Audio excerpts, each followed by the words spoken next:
Hello, everyone, and welcome to the Geomologist Presents. I wanted to get this episode out before the madness that is RPG A Day happens.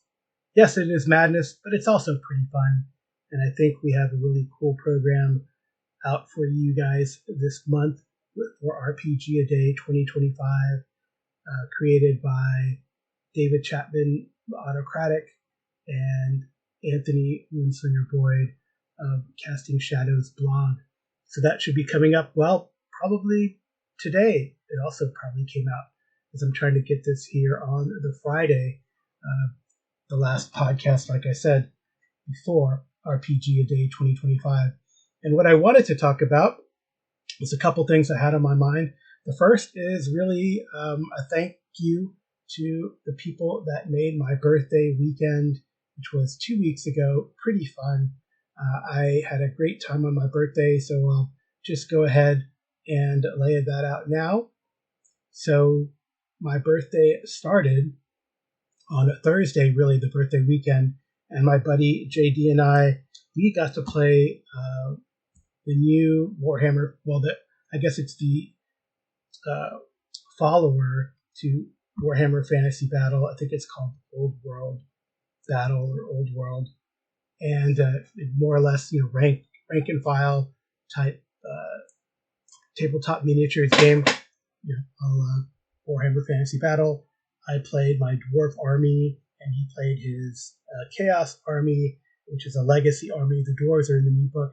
The chaos and chaos demons, and I think Skaven are legacy so far. There's no new product for them, or no new rule set for them, so use the old rules, which works.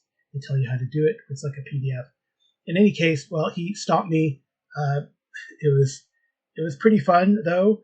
I didn't start great. I had a misfire on my cannon, and a couple failed morale rolls. I don't know if it's actually called morale, but failed rolls. My unit that was doing really well had defeated I think they had defeated one unit of bloodthirster or bloodletters, and the second unit they fought, I failed my. Oh no, he was around that how it went. I had a Thane in that group, and effectively he can only not hit on a 2, which he hit like several times, and then not hit on a 3, so he hit several times. And then I rolled all 1s, and he can wound basically 2 or better. So I didn't wound, which would have killed, 3 or 4 mobs. That's pretty awful. And then we lost the morale test since we lost the combat, and they broke and were caught because dwarves are slow. And so that was bad. And then the subsequent round, my Bromwell armored Iron Breakers, who had already defeated one group of Chaos Hounds, fought another one, lost the combat, and they usually don't break, but I rolled a boxcars, so they broke 2. So 2 of my crack units, including the one with the leader of the battle, broke, and my Slayer company did really well. They took out a Bloodletter group and were munching on a group of I can't remember what they're called, but they're basically chaos rhinos with bloodletters on them, and they were doing pretty well against him. But then the Bloodthirster came, and that Bloodthirster kind of devastated the back half of my army, which was sort of flew and destroyed the cannon, flew and destroyed my gunners. So yeah, but it was still really fun. The Slayers did really well, and I'm pretty happy about that group. I think I'll change some things up in the future for that type of army. Anyway, so that was really fun, and that started Thursday. So the next day, Friday, I got to run something that's been on my bucket list to rerun, and I won Dwellers of the Forbidden City. I ran the Entrance A, sort of the tournament that they give you, the 10 room dungeon, and I had a really awesome group of players. I had Live from Pelham's Wasteland, The Arcane Alienist, Streamrolla, and Greyek were part of my company of regular players playing several games, maybe all of my games, I don't know. I had a great time running for them, and they did pretty well. They got to the penultimate encounter, so that was pretty good. The highlights were a significant, a well-placed fireball to devastate a group of bugbears, a wall of fire to torch some Tesloy hiding in a canopy, and then a great fight against an abomination and a pureblood Wanti. Unfortunately, the cleric, the arcane alienist character, was turned into a snake, but didn't become a snake and still maintained his mind and actually got his just revenge in and killed, did the killing blow, 2 points of damage or something to the abomination after a bunch of misses, and the abomination was wearing him down. So that was pretty cool. A good fun was had by all. On Saturday, did I have a game? I did not. I don't think I had a game in the morning, but in the evening or late afternoon, I got to play Daggerheart, and that was run by the author and screenwriter George Straighten. He's done a lot of products if you look back in the West End catalog and D&D 3.5, etc. But he ran Daggerheart, and I'd never played before. I really enjoyed the game. I'm not totally sold on wanting to go out and purchase everything for it, but I'm willing to play and learn it up. It definitely has a more pulp-like feel, kind of like the way I would say Eberron felt in 3.5 and maybe 5e. I haven't played it enough to make that judgment, but it does have this sort of pulpy feel. It takes a lot of rules from other games, so I saw some One Ring influence in there. I saw some Modifius 2D20 in there, and of course the 5e kind of backdrop chassis. It uses a D12 and a series of D6s, although you roll 2D12. One is a hope dice, one is a fate dice. It's like you're rolling in One Ring, favored, ill-favored. You take the higher, and if your hope dice is higher, it's a success or failure with hope. If your fate die is higher, it is success or failure with fear, and fear becomes a meta currency for the GM. Hope is your meta currency that you can use to do a lot of different things, a la Momentum in the Modifius game. So it does draw from many different games, which is kind of cool. You have advantage, disadvantage, akin to Dragonbane. So pretty interesting game, and it was fun. George runs a good game. So on Sunday, then, to close out the weekend, had a really good time running our regular AD&D first edition game. Nominally, it's the Against the Slave Lords, but right now they've done some training and exploration on the southern peninsula of Nirond, where Dark Shelf, the first adventure, Danger at Dark Shelf Quarry, was based. And eventually they'll finish training and they'll go up and start maybe the next one that they don't really have to. The secret of it's not Secret of Slaver Stockade, it is Slave Pits of the Undercity, so A1, which would be pretty cool. But we were doing some in-between adventures. They sort of finished up the adventure of the Haunted Lighthouse, but I kind of added a few things to the sort of abandoned town of Ravenglass. I had a sort of a Madden druid who was a rare raven attack them with ravens, and then they defeated him. That was at the lighthouse. It was a pretty fun encounter. They're holding the lighthouse and fighting the feral druid there. And pretty good fight. And it was interesting that they're like, oh, we need some magic weapons. But a lot of the players are very innovative. They will throw weapons around, or trade weapons, go, hey, you can hit better, so grab this magic weapon, stuff like that. So very good team play. I enjoy that. And then they examined Ravenglass, which I really didn't have any encounters. I just had some tricks and traps that they had to defeat. And they found a lot of treasure, especially in the old garrison, which had been which the Were Raven set traps around but avoided. So, and then there was they found some treasure in the Were Raven's lair, the old temple of some deity of the sea. So, pretty fun stuff. And that was my birthday weekend. So I thank everyone, all of my players for, and the GM that I had, and the players with that game, part of Dungeon Musing's regular both players in that one. I thank them for making a memorable 55th birthday weekend. So thank you all so much. And now I'm going to switch gears a little bit, and BJ Boyd of the Arcane Alienist are going to discuss replaying the classics. And this is part 1 of 2. We talked for like an hour and a half, so we're splitting it up. The first part is here on the GMologist Presents, and the second part will be on the Arcane Alienist, so stay tuned for that. At the time of recording, the Arcane Alienist is out of town on vacation, so I'm sure you'll hear from that soon. Anyway, thanks so much, everyone, for making a memorable birthday, and on with the conversation about replaying the classics.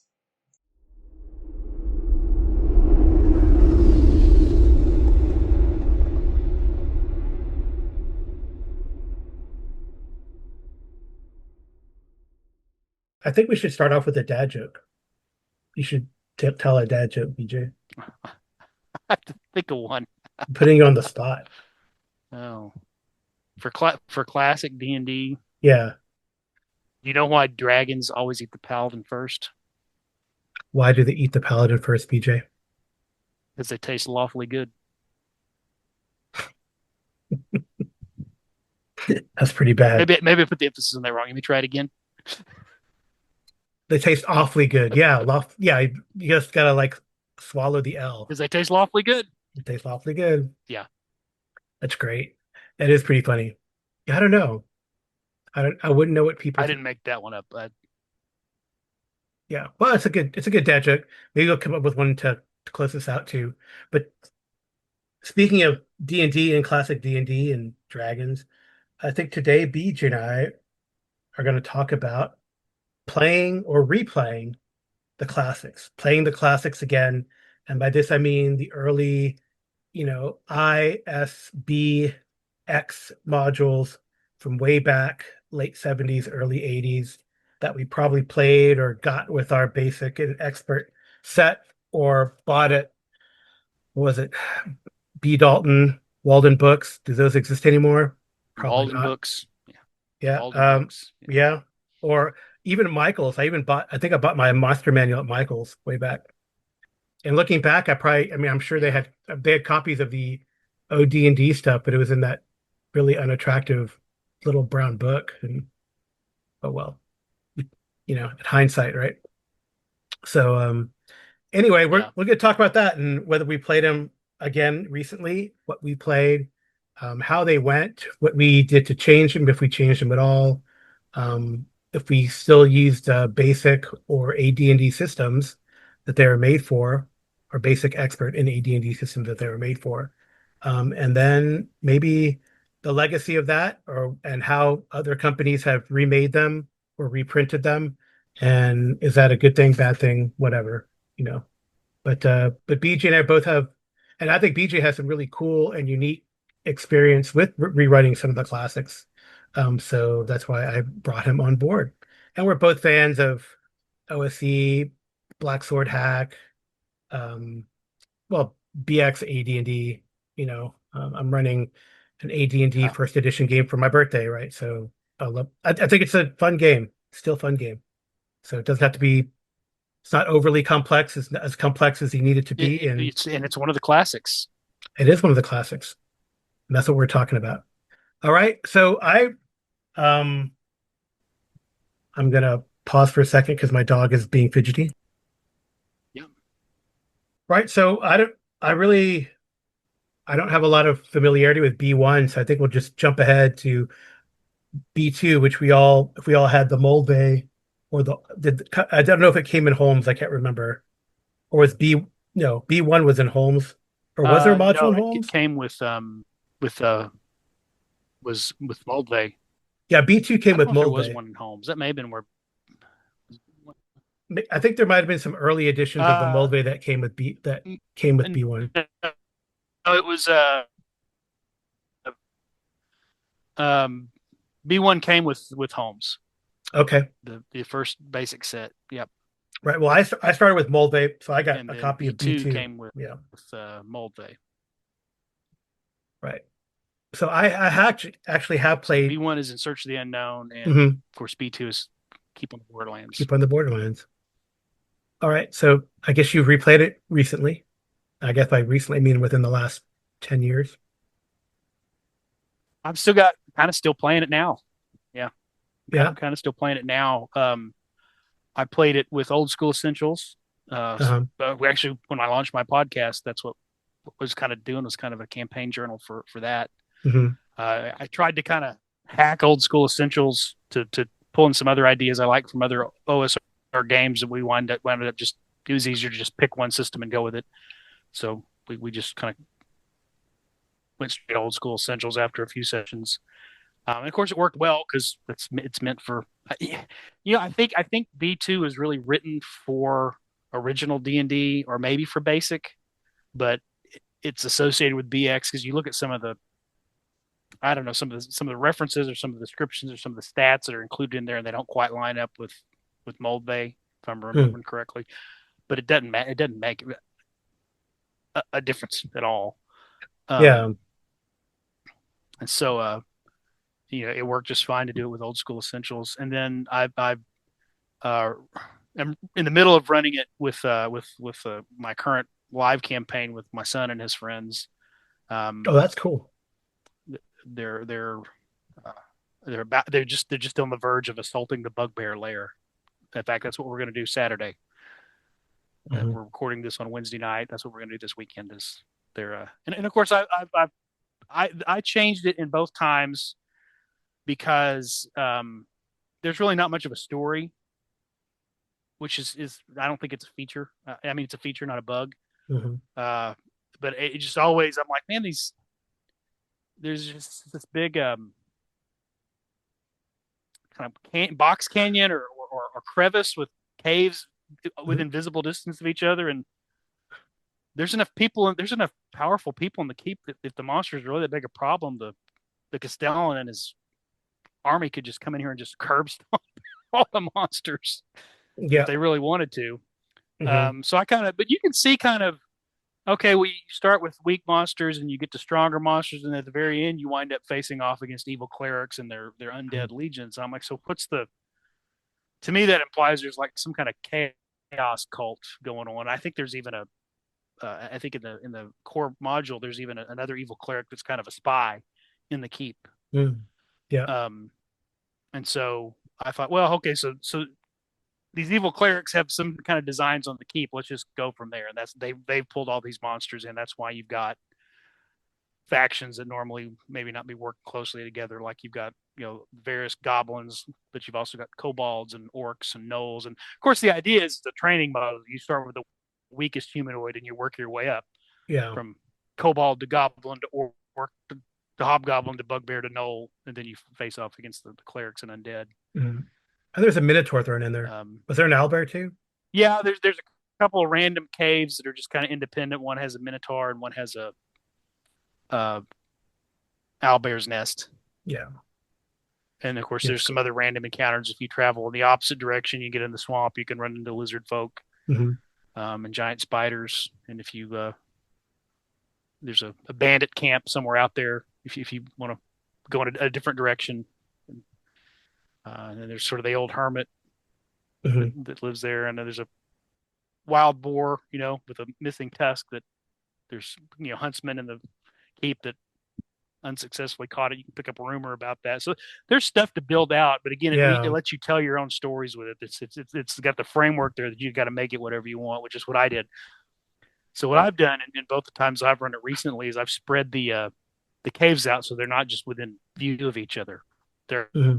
so there's a bit of a exploration element. You got to have to explore the forest and find each cave, and there's depending on which one you find first, based on rumors or exploration, there's things to induce you to go find another one because that's how you piece together what's the what's really going on here. Why did these humanoids suddenly overrun this forest? But what's going on with that? And so, and Yeah. that's how I ran it. Yeah, I ran it. I played in it recently. TJ did like a 50th anniversary TSR thing, and we played like a little session of Keep on the Borderlands, which is really fun. In a way, it's kind of cool. I think he played upon not just the maybe this cult thing going on, but there were the bandits were important somehow, and the bandits were Yeah, like keeping people hemmed in to the keep for some reason, and somehow was related to the Caves of Chaos. And yeah. I think, I've used the bandit. Go ahead. yeah, and I think we kind of figured that the bandits were working with someone inside the keep, but that's about as far as we got. We never got to the Caves of Chaos. We just did a lot of stuff in the keep, but it was really cool. It was really fun to do, and it's good to Yeah, revisit. I think that's my recent experience. yeah. Well, I've used the bandits as a distraction. So the Mm, bandits have been brought in to distract from what's going on in the Caves of Chaos, which is a bigger plot to you know figure out a way to take out the keep. mhm. Yeah. Yeah, I mean, it's a fun game, fun module. I think it's still you can still Yeah. play it as a good intro to And D&D for people, I think. and it's just I'm on the verge of maybe finishing it on my second go around. I ran it Old School Essentials. I started it again kind of with Old School Essentials, and Hmm. well, first with my kind of homebrew Frankenstein, and then we switched to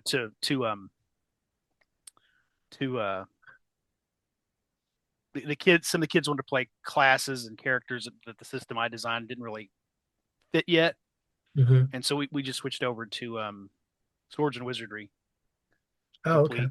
Yeah, so one of them wanted to play a druid, and one of them wanted so we've done that, and it's worked fine with that because that's basically just OD&D. That's what Right. that's what it was built for.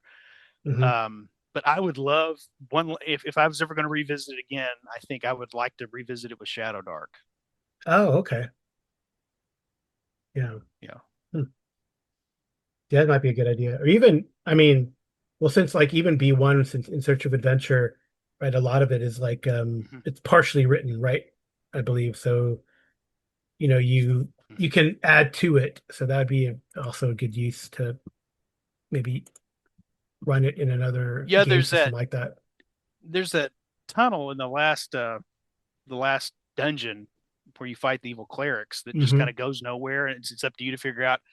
And a lot of people have said, well, that tunnel leads to the dungeon in B1. You can put them together. In fact, that's what the Goodman Games uh, Oh, did they? Oh, that's when cool. they did Okay. their first classics, their first classics. What do they call it? OAR, Original Adventures Revisited. Yeah, it's Into the Borderlands, and it's B1 and B2 put together, and they give you Oh, a yeah. way. The original modules are just published as they were, but in their 5e conversion, they give you a scenario where they're linked. Hmm. Oh, that's cool.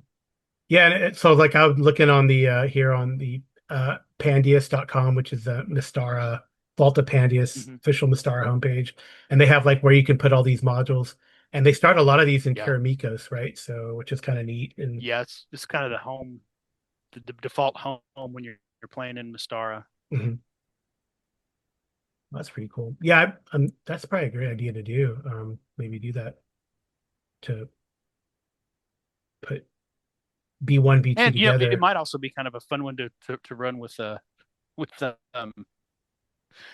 Morkborg. You'd have to make the monsters a little creepier and Yeah. spookier, but you know, you Mhm. got a castle full of ne'er do wells, that keep getting, people keep trumping up charges to send them off. Well, the Castellan will pardon you and save you from being hung if you'll go into these caves and Right. retrieve Right. something or come back with information or Mhm. Yeah, and I should have prefaced a little of this saying we're probably just sticking to like the TSR modules. It depends, right? We'll see how much we want to gab on or whatever. Hmm. But there are a couple other classics like from the Judges Guild that might be revisited, right? Or have been revisited actually, and might be worth talking Hmm. about. But so did you ever play? I guess we probably just jump to Lost City because I don't know. And if anyone who's listening has played, B1 or B3, or any of the others, tell us about your experiences, and that'd be pretty fun. And if you played them recently and what you've done with them or changed them.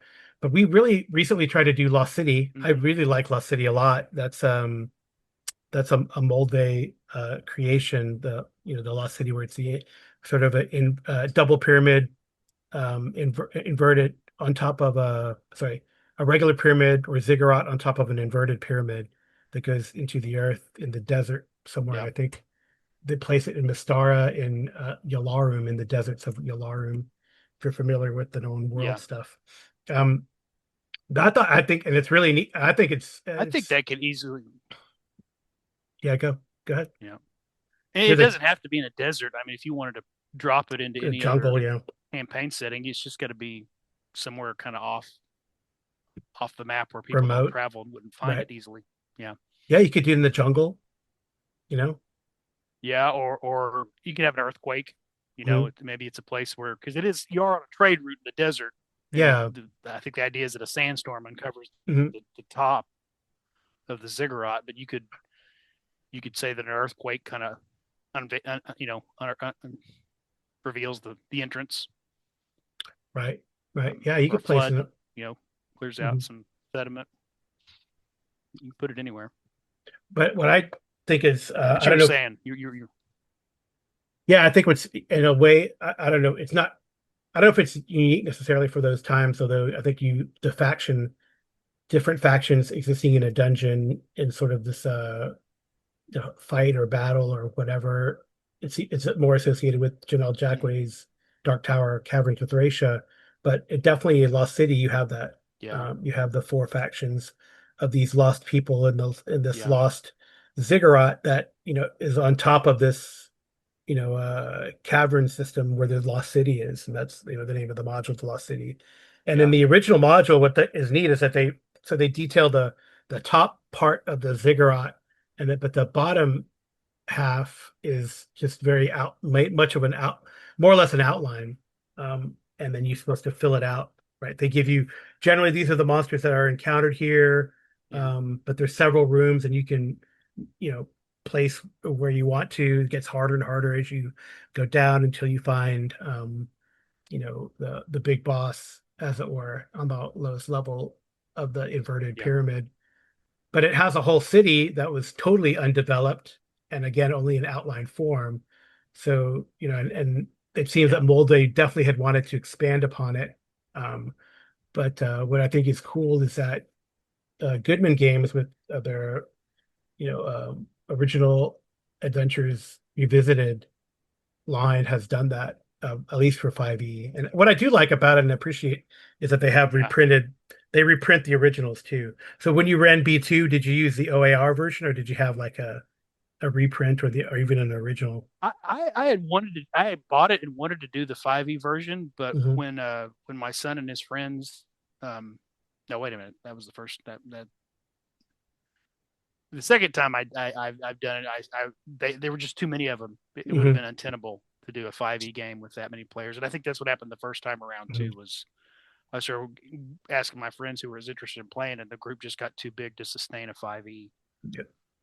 game like that. Oh So man, so we switched back to. You could run Lost City in Hyperborea. Just thinking about that.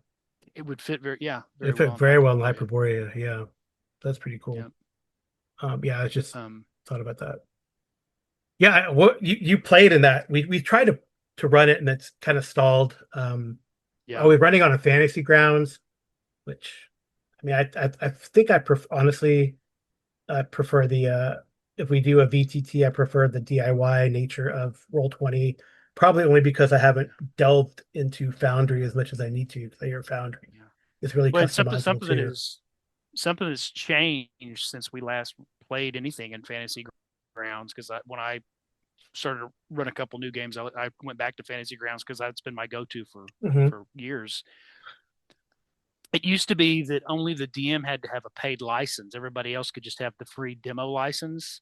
Hmm. Well, now if you just have the free demo license, it lets you kind of build characters and play with it on your own computer, but you can't connect anybody else without a paid license. Oh wow.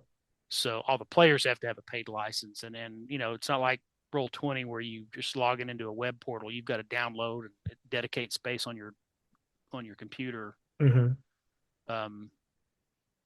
So it was just not conducive unless just everybody that's playing loves Fantasy Grounds and that's what they want to use. Because I think Fantasy Grounds still has the best suite of options for VTTs, but Yeah, it's a it's big it's very investment. it's the best looking to me. I Yeah. enjoyed it when we were running it on when I ran Abomination Vaults on it. Mm-hmm. Um, and I have some cool modules on there, Night Below, and then the first couple in the Night of the Shark trilogy Mm-hmm. for AD&D Yeah. 2E. But it's unfortunate that that has to happen. But I did like the way it looked in Lost City too. It's kind of cool. So or Lost City looked Yeah. on Fantasy Grounds. You could get that module for it. But I enjoyed it. I mean, I think we were getting pretty good to negotiating with a couple of the factions and trying to work out Yeah. their differences. So I mean, it'd be worth revisiting it, I think, to get to that Yeah. faction And play and see what I felt happens. like it I felt like it gave a good story for why those factions exist the way they do, Hmm. and how they relate to one another, and different ways that you as a player can different angles you can take to how you interact with that, Hmm. whether it's to broker peace and alliances or just pick a side and fight. You can do whatever you want. Right. Um, That's cool. Any other bees? Have you played any other bees? Those are the two ones that I. I'm looking at the list of bees. There's uh, B9, which is a group of short adventures called Castle Caldwell and Beyond. I think Castle Caldwell is named in honor of Clyde Caldwell. Yeah, he does the Um, cover art for that. but there's the Sanctuary of Elwyn the Ardent. That Hmm. is actually the first. I didn't know it till I actually several years ago got bought. Uh, I can't remember where it's where they put a bunch of the B modules together Oh, In Search of in a Adventures. book, In Search of and Adventure. yeah, B1 through and 9. I started looking through those, and I read this sanction. I said, Elwyn, yeah, Elwyn, that sounds really uh, familiar. And I looked at it was like the first or second adventure that I ever played D&D when I was 12 years old. Huh. I distinctly remember, the my friend Brian running this. We didn't have books. He had character sheets that he had made and Hmm. on note paper, and I found a copy of my old character sheet uh, a couple years ago. We were cleaning out the attic, and I even saw, it even says, yeah, Karamikos is his character's homeland, Awesome. and I never really connected it. I remember playing that character a lot, but I don't really remember because we didn't do a lot of just deep into the world building parts of it. We were Hmm. just Dungeon of the Week style games. But I was like, oh well, I've come home. That's pretty cool. Uh, Yeah, that's really neat. what are the other ones? I've done some solo play with King's Festival. B11, yeah. Yeah, and I did run that. I've done solo play, and I've ran the first half of it. There's a 2-level dungeon, and I've Hmm. ran the first half of it for some again with my son and his friends. I thought you did Veiled Uh, Society, or is that what was King's Festival? Was it and Veiled I did Society? the Veiled Society. I forgot about that one. Yeah. That's when I started their current campaign started with the Veiled Society. Hmm. Yeah, that's cool. I think a fantastic And one that that ran really well. So yeah, they're um, they're really good adventures. it's I mean, kids society should probably take if you and I sit down and yeah, if you or I ran the Veiled Society with kind of the group we play with, it'd be a one shot. We get it done in an hour and a half. yeah. it took them like 6 sessions to get through it because they kept getting off on tangents. It could, kids, Yeah, yeah. That's funny. And one of them, two of them immediately wanted to start a peasant uprising in the city. Just as I've tried to explain the That city, is here's a the common city, that is you kind know. of a common thing. It's funny. It's funny. Yeah, I have a funny story when we kind of get around to this. So I had originally wanted to run Isle of Dread, right? I had gotten the OAR version of Isle of Dread, which it does it for 5e, and the people I was playing with, they knew 5e. They didn't. Uh, some of my players, especially my home group, they're like they feel like it's being they don't like going back to the old ways, right? They like the latest greatest. So anyway, so I ran this like little scenario where they found the map for Isle of Dread. I'm like, okay, we'll get to Isle of Dread. I gave them some scenarios on how to rebuild the ship, and get some funding. And I was trying to lead them to Vale Society, right? To Karamik, the main capital of Karamikas, to the Vale Society, so they can meet, some nobles and get some funding or grants to rebuild their ship and go to Isle of Dread. But we never got to the Isle of Dread because on the way there was a random encounter with some of the Iron Ring, which is like the Slavers Guild in the known world. So then the Iron Ring that took off into running Yeah. Nightstark Terrors, which is all about defeating the Iron Ring, which is funny as hell as how that. And actually, I think Yeah. Nightstark Terrors, I ran it with 5e, but it's a really, I think, a really good hex crawl in the heart of It is. Karamikos. Yeah. It's really nice on how it works. I mean, there's some great scenes in there that kind of help to build the world and the characters, and I really enjoyed it. I think that memorably is like when I feel like I've seen the scenario repeated on often in like 3.5 products where like you're supposed to help these poor, almost like, was it Seven Samurai scenario, right? So there's we're Yeah. supposed to help this fort or village against an overwhelming foe, and the player characters are the ones who organize and do most of the fighting. So you have like your Seven Samurai adventure built in Yep. with Nightstark Terror. So I really enjoyed that one. I think it worked really well. But we never got to. I guess that's the sad You thing and know, the irony. We never got to Isle of Dread. So yeah. did you ever have you rerun that recently or? The cool thing is, well, I've never actually run Isle of Dread. Oh, okay. Um, Hmm.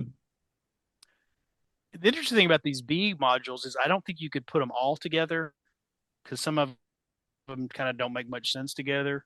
In They fact, could in that In be. Search of Adventure, though, it gives you several ways to turn Yeah. the B adventures into adventure paths. Hmm.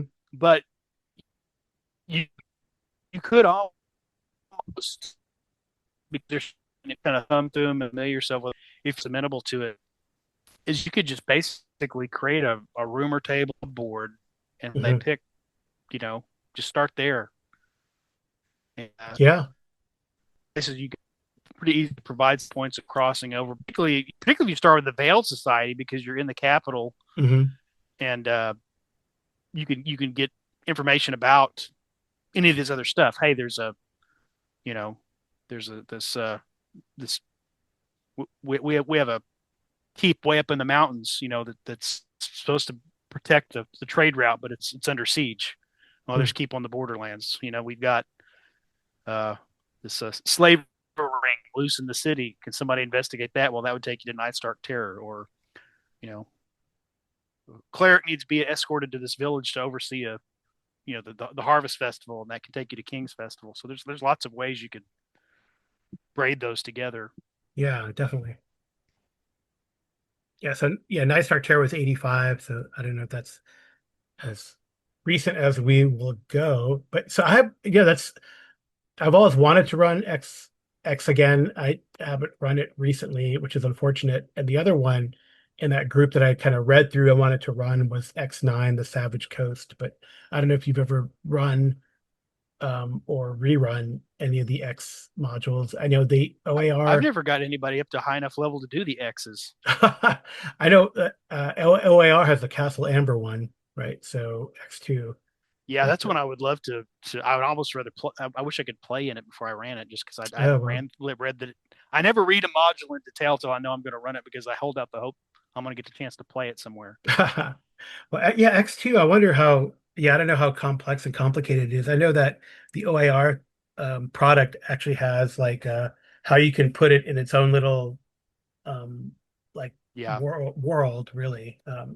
I guess in it's supposed to be in I start in Galantry according to the Vault of Pandius, but I think it's its own little yeah, pocket world or pocket dimension it goes to, which is interesting. yeah. Um, so It's interesting to me that people don't. The X series is not as you've got pretty much. I think Castle Amber and Isle of Dread. Kind of most people that are playing D&D have heard of it, mhm. but it doesn't get the love that the B series does. I don't think, and I don't know if it's just because they weren't as good, or again, so many people. How many campaigns make it long enough to go all the way through both the B and an X till you have to start over with a new basic adventure? Yeah, Um, but I know like the Desert Nomad. That's a whole series. When you get to like yeah. the I think it's X4 and Master of the X5. Desert Nomads, there's like Hmm. uh,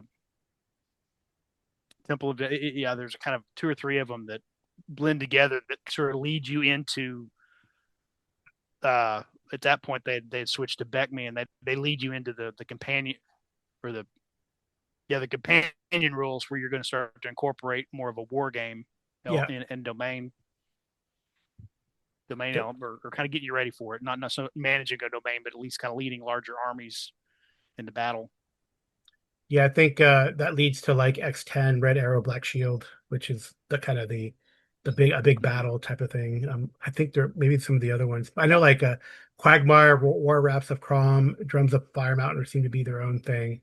But Savage Coast is kind of yeah, it goes along. Savage Coast is kind of a neat product because it kind of blends in or couples with a lot of some of the dungeon adventures of the Turtles where they introduce the Turtles of the Purple Sage and yeah. some early dungeon adventures and that kind of I remember some supposed grognards losing their mind when 5e introduced turtles. This is stupid. This is cartoonish. I'm like, this comes straight out of yeah, Mystara. Mystara, yeah. Savage Coast and it's like you need the crazy thing is you need you need like X9 with X9 you need those two dungeon dungeon I think 4 and 5 or 5 and 6 you need those as a companion to the Yeah. X9 which is interesting but I've always wanted to run something there along the Savage Coast which would be kind of fun Hmm. but maybe now I'll dust off the Castle Amber product that I have which could be kind of fun since there seems to be a request so I'm X really also not notoriously has the quest for the Heartstone, which is basically just promoting the D&D toy line oh my action gosh figures. I did not know that. Very poorly received as an actual Wow. module. Yeah, so I guess But now we're getting off of stuff we've actually ran or want to run, and it's just kind of right, right. So I other think we things. need to So switch over to like the AD&D stuff then.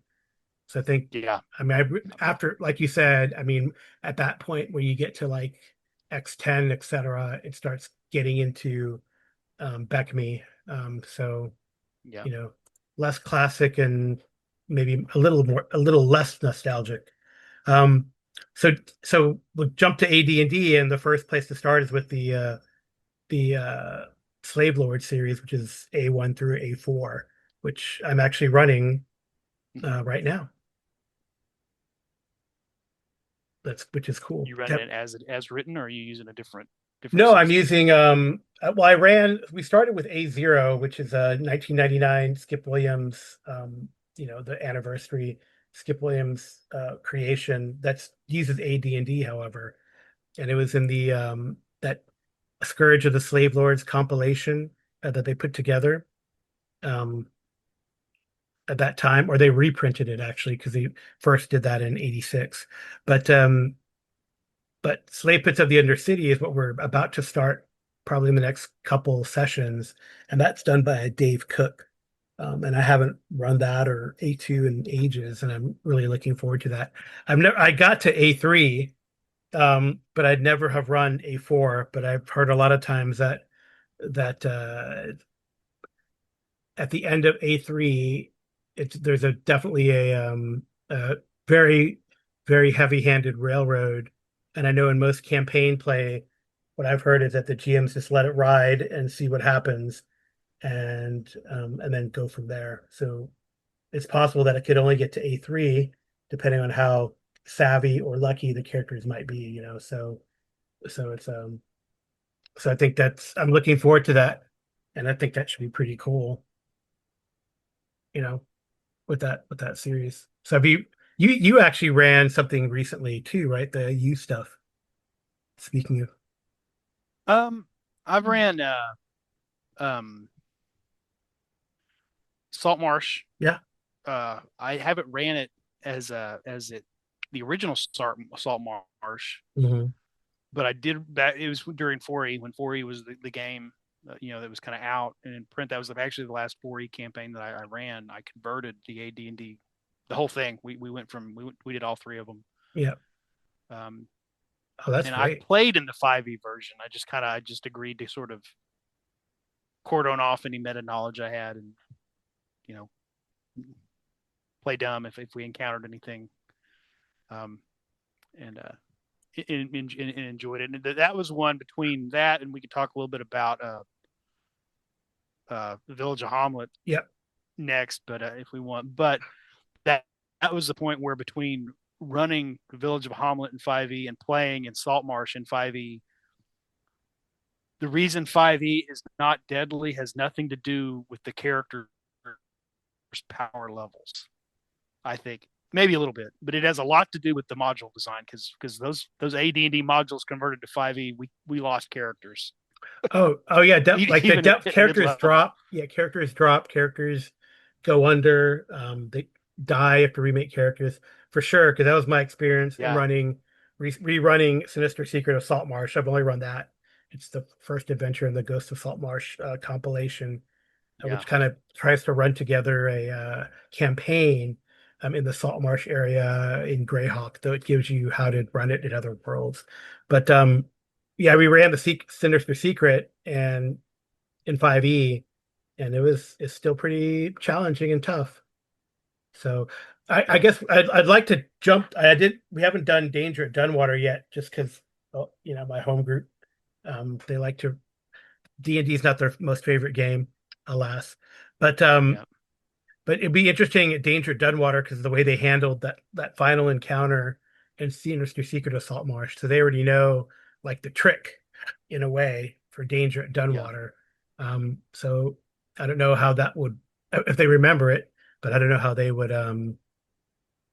approach that, now with Yeah. that in mind. But I could play up, the fact that, the oh, that's good and all, but many of our people have been many of Caravan or many of our people have been assaulted by those lizard men in the swamps, type of thing, and you can't trust them and la la la. Yeah. So yeah, I think the NPCs Yeah. can play it up, that the danger of it all, and I could make some, and there's definitely some there in the town of Saltmarsh that can be more made to be more sinister. So some of the NPCs. So I think you could really Yeah. still work it and still make it not so clear cut. But it would be pretty fun, I think. Well, I know the 5e version fleshes out Saltmarsh a lot more. Yeah, It gives you for more sure. NPCs and more factions within the town Mhm. to get to know, and it gives you some other quests you can go on or some other adventures that kind of bridge in Mhm. between the three main episodes Hmm. if you want, I did not know U and stood for including some underwater. Cthulhu-esque kinds of. Hmm. Yeah. Did you know that? U stood for underwater? I did not know that. I know they're published in the UK, so I thought, okay, that's UK EU. That means UK, but there's also the UK ones. That Yeah. I don't know if I've never run any of those. I used to have. I remember seeing All That Glitters, but and Beyond the Crystal Cave, but I don't remember seeing a lot of the other ones. Truth be told, so which is interesting. Some set in Greyhawk, some in their own thing. but you ran recently Village of Hamlet for us. Yeah, and I read that simultaneously with one group using 5e and with one other group using Old School Essentials, and I think it worked Hmm. well both ways. But again, I noticed like it took 3 tries for them to just get into the moat house and start exploring Hmm. in 5e because just the and maybe it was some of the tactics. You think it's 5e, you kind of let your guard down. You're like, yeah, we can just kind of walk up and try to just kind of go through the door.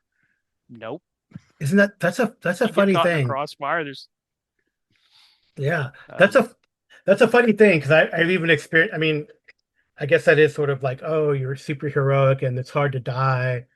I don't know, or maybe if you can't Zerg everything. I, I mean, even the I would say even the and yeah, or and I noticed that maybe even with yeah, go you go first. You're the guest. well, I said even when I ran keep on the Borderlands, they dealt with the kobolds pretty easily because it's not that difficult. But then when they shifted to the goblins, um, it's not written into the module, but all I did was put 4 hobgoblins with bows Mm. standing watch over the 2 entrances, and they had a near TPK. They lost 2 characters and had to bug out Right. because it's like, well, you're all spread out and you're not focusing fire, and they're just picking you guys off from Hmm. from the ledge, and you only got 2 or 3 hit points. It's not going to work. And some of those guys haven't played as long as me, but they were just still in the mindset of kind of modern. Your characters aren't that tough. But then Right. when we played an old school game with 5e characters, same thing happened. It's they got decimated just trying to get in the front door of the moat house. Mm. Yeah. Yeah. I mean, I really enjoyed. I had or I had not played Village of Hamlet before. I mean, I've had it forever, Hmm. or at least I have the gray book, which has all four together. I never had the Yeah, just Village of Hamlet by itself, but I have that gray book. But I was very pleasantly surprised. I had a good time playing that. So I think that's such a fun adventure to run. We ran with OSC, right? We used OSC. yeah, yeah, Yeah, and it so worked really well with OSE yeah, to well, convert things from AD&D to OSE. yeah. So I hope maybe one of these days we'll continue because we finished Village of Hamlet and just a lot of a lot of a lot of things conspired against us to not continue with with Yeah. starting Temple of Well, we Elemental lost a Evil. player, and there Yeah, was a lot of other stuff going on. yeah. So Yeah. yeah, and then Goodman Games has also redone that one. I have not checked it out in depth because I'm playing it. So although Yeah. I I I guess I played could read Village I of played Hamlet now. Village of Hamlet. I played Yeah, I played Village of Hamlet is AD&D. That Hmm. was one of the other ones I remember playing as a player. Hmm. Because I specifically remember when Colbert and Taruko turned on us. I was so ticked off as a player. But I was Yeah. playing a paladin, so all I could do was try to fight back, and I, Hmm. I one of my like petty revenge was not allowed. Yep. Yep. Wow. Yeah, it's good. So I think that one definitely is fun to replay again. It has a lot of it's not a lot of these adventures, contrary to what people think or the stereotypical AD&D, they're not just like kick down the door and kill things in the room and take their stuff. There's intrigue and That's betrayals, and suicide. there's definitely yeah. You gotta be smart about it. You gotta you can't. Yeah. So there's definitely a Well, misconception on it took. how these games are played, and I've learned that relearned that, or I don't. Well, we were kids though, so I don't know. Maybe we did Yeah. Zerg everything and it didn't matter, but nowadays, like I definitely notice a difference in play style between old hats at OSR type of game, or have played, for there's definitely a big difference between the way that my AD&D group approaches things, and you guys in the Hyperborea game compared to players who normally play like three, three Pathfinder and beyond, right, and 5e, etc. Yeah. So Yeah. players who started with that have a little different um, mindset because maybe they feel like their players have more staying power. But I guess what I was going to say is Mhm. like I've recently run Rime of the Frost Maiden, and I think maybe the designers kind of maybe heard this and like, well, I'll make it hard for you because Rime of the Frost Maiden is not easy. I mean, it's especially I think early they on. started to get the message. Yeah, I they think they did. started to They get the did. message towards the And end then of the 5e proper that yeah. this Uh, is, Yeah, and I we don't think want you people want putting your that. thumb on the scales for the players. I think players want that. They want that challenge. They enjoy Yeah. the puzzles. They enjoy, the challenge of a good fight, or, let's try to Mhm. extract ourselves from a bad situation, or let's go at this tactically. Right. Yeah. I mean, and maybe and a game like Shadow Dark really can help, rebuild that still based on a 5e sort of chassis, but also has that Yeah. Well, some of OSR that I've noticed is feel. really on the the DM. The DM, you think? And well, the I was actually thinking about earlier today. I don't know why Spelljammer crossed my mind because I Hmm. was really excited for the 5e Spelljammer, and I think I had some stars in my eyes, no pun intended, when I reviewed it. And then the more I thought about it, I was like, okay, I see what the problem is and what everybody's complaining about. And I think with the Spelljammer as it was presented, you or I can take it and dissect it and make a fun game out of it Hmm. because we've been playing D&D for what 30, 40 Long. years. Uh, And Or beyond that, we've almost run 50 years. Holy wow, yeah, almost 50 years. multiple Wow. versions of D&D and other games. And we sit around with other game nerds and talk about game theory and game design, and we compare and contrast and Hmm. debate. Guys like us can take a mediocre adventure and take it apart and put it back together and make something fun with it, right? Hmm.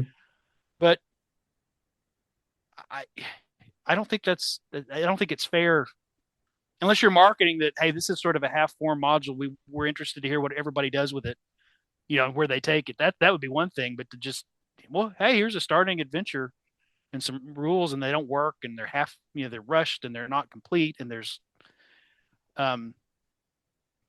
I think the point I was getting at, because we weren't really talking about Spelljammer, because that's not really as classic as we were going to talk about today, is that I feel like a good DM can take these modules, whether it's right or not that they're written in a way that a DM has to put that much work into it, and say, hey, there's a way to play 5e that's not all about combat, where you can lean into the skill system and the role playing aspects of it, but it's just not front and center in the way the game is presented. And you've got to get your players to sort of either maybe as part of a session zero say, hey, I want to pull these in, and we can get something that's a little more like the way it was back, in old school. You're going to have to go along with it, or you can just force it on them by just, by what you present. You're not going to fight your way out of this one. You're going to have to you're going to have to think about your skills. You're going to have to put your character sheet down and just come up with a plan. Yeah, yeah, I think so. Yeah, and we were talking And about this let me tell you beforehand. which skill roles will give you a shot at that. We'll be creative. Yeah, yeah, and we were kind of alluding to that ahead of time too. Is just well, a game, a recent game. Maybe we're getting ahead of ourselves. A recent game that is based on some classic adventures, and how like the first kind of two parts of it, uh, there's a lot of it's very clear what's supposed to be going on, right? We're talking about Tomb of Annihilation, the initial like starting city, the jungle hex crawl, and then the Forbidden City. But then when you get to the end game, it's such a like it's not presented right so great that a lot of groups will like say, this is not really what You I sort of was train interested your in. because they're leveling up. Yeah, you start with like first level characters, and then level you get to train. pick. They're going to ask undead and stuff like that, and then you get to the tomb, Dinosaurs, giants. Yeah, it's all about traps and intellectual challenges, and nobody's taking those options when they get to pick a feat or a spell or equipment. Yeah. So that's pretty interesting.